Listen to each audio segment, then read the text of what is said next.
video. Jerk at Work is saying he fucks with it heavy. I fuck with it heavy. Thank you. Tell me about this song a little bit. Like, I love how positive and bouncy it is. It really is, I think, hitting a good blend between the maximalist club stuff that everyone kind of fell in love with. Well, I fell in love with your music through, but also this more vocal-driven pop sound that you're kind of moving towards these days. Yes. And it has... I'll just let you take it away. You take it away. Okay, yeah, totally. Yeah, I mean, you're absolutely right. I think it's definitely a pop track. It's funny because I made the song actually a few years ago. It's not actually Really? like it's a little bit outdated. And if you've watched any of my Twitch streams, I've sort of covered that when I covered the production of that song. I think I made it in 2017 after I went to London. I did a trip to London. I spent a couple of weeks over there, and I met up with like some other musicians and songwriters and producers. One of which was Harle from Yes. PC Music Camp. Love I met up PC with him. music. Yeah, huge fan. I met up with him, and we had a session and we basically just kind of experimented with a few different like musical concepts. He's a very conceptual thinker. Like, he likes to think conceptually, and he had this concept of like an ascension, a higher moving sort of chord progression melody kind of thing, and he kind of put that idea into music, and then I kind of took that with me, and then I met up with another singer-songwriter the next day called L Devine, who's a really talented singer from London, and she has her own project, but she's actually the vocalist on the song. So over the space of this 2-day period in London, I kind of met up with these two people and created this idea, which was an amalgamation of different musical influences and concepts. And when I got home from London, I took the track with me, and I finished producing it over the next sort of like, I don't know, 6 months or so. It took a while. It kind of went through a transformation at home. I'm sure, as is often the case. Absolutely. And then, yeah, that's how it ended up. And I'm pretty happy with it. It's definitely it's definitely one of the more upbeat, sort of deliberately bright and joyful and like reminiscent of Ascension song that I've ever done. It's actually a little bit different to the direction I'm currently headed in, but I think it's a good sort of chapter break between what I did and what I'm about to do. So yeah, I'm happy with it. I want to get very much into everything you just said there, where you're going, a little bit into where you've been. But I think that this song was really great to drop at a time like this, right? Like, we're all dealing with our own shit, and it piles on and it piles on. And Higher is a really nice slice of like joyfulness and encouragement.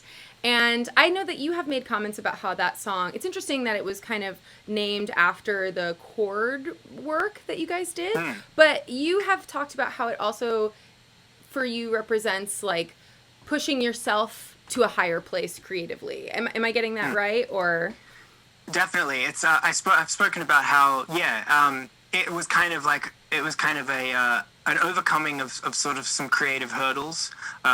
At the time that I was like going to London and doing that, part of the reason I even went there in the first place was because I was feeling very like creatively stunted, a little bit sort of stuck in a bit of a weird blockage. There was a lot to do with anxiety and a lot to do with just not like, you know, identity and all that kind of stuff. And so Higher kind of represented this, like, I'm able to overcome this, I'm able to do better. And, you know, hoping that other people can take that away from it as well. So yeah, I think that answers what you're asking. I can't remember. Did you ask me something else in that question as well? I don't think so. I think I'm just happy that you are injecting the world with happiness and joy and bright colors. Oh, yeah. Yeah, you said it was a good time to put out a song like that, and I think you're probably right. It's that wasn't planned though. When I made the song, I had no idea it would come out during a global pandemic that everyone needed a bit of positivity in their lives. Of course. You know, I think every time I create a song, I'm trying to inject some sort of not. I mean, a lesson is the wrong word, but something that I've always tried to put something that I've learned from my own experiences in the music, and the idea with Higher is, I guess, to, you know, if I can overcome something, then so can you, and that kind of thing, you know. So I guess it is kind of poignant in that way. Talk to us more about the new music I mean, I don't even know how new it is. Like, some of these songs that have come out recently, you said you've worked on for like 2+ years. But what are some of the themes that you're doing? Like, what other stuff are you singing about? What other sort of directions sonically are you exploring? Like, Yeah. what is the horizon that you're dancing on these days? That's a great question, and it's a hard thing to explain or talk about without demonstrating it with the music itself. So I have to I'm gonna be very keen and excited to talk more about this when the music is out. Yeah. But even despite that, I can still say that the music that I'm doing that's coming out now that people haven't heard yet is definitely a shift stylistically, but it still has all of me. The same part of me that was in all the music that everyone's heard is still here in this music too. It's all like that is not. It's even though it sounds stylistically different, and it might be a surprising shift in tonality that people might be used to hearing.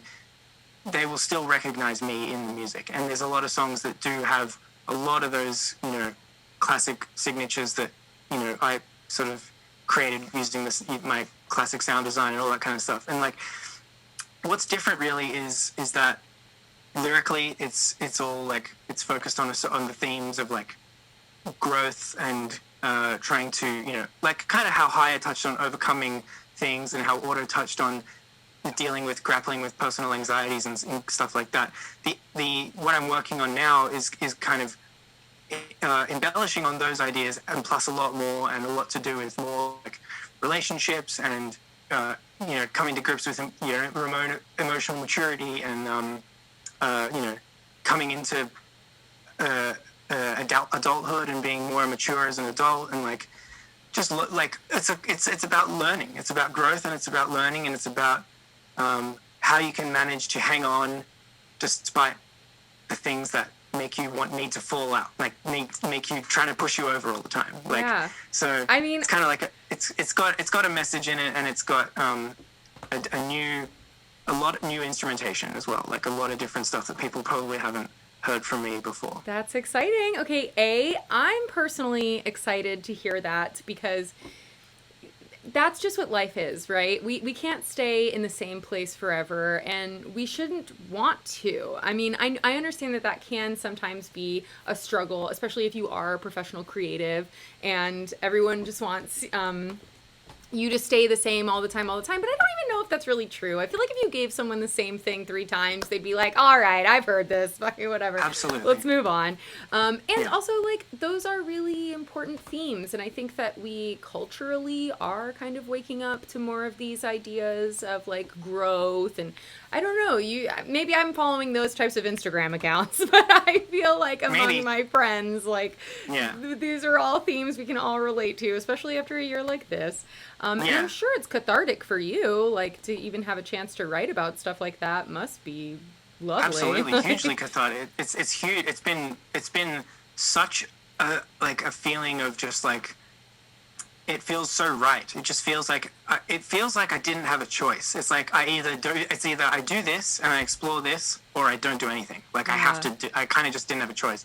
But I think like if I can maybe sort of add a little bit of my own social commentary into this interview, I think Please it's like do. what was happening in the past, like 5 to 7, 8 years ago, was like there was this. I mean, people call it parasocial relationships, which is like the relationship between someone viewing online content and the person creating that content, and how there's this connection between those two people that is like a social relationship, but it's not really like a real life social relationship. It's like this fake sort of semi-social relationship.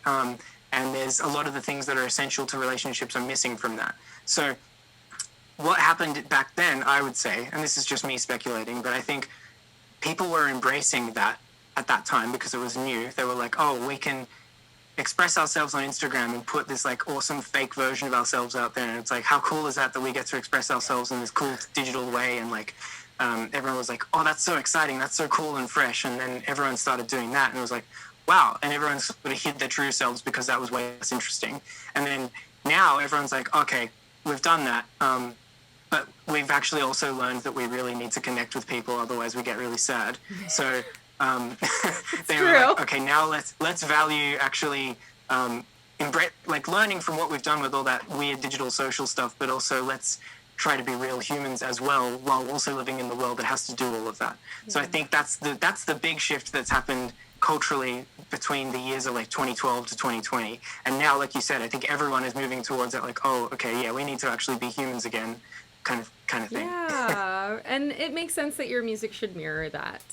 Yeah, Before I think a lot of people's music is mirroring that. Yeah.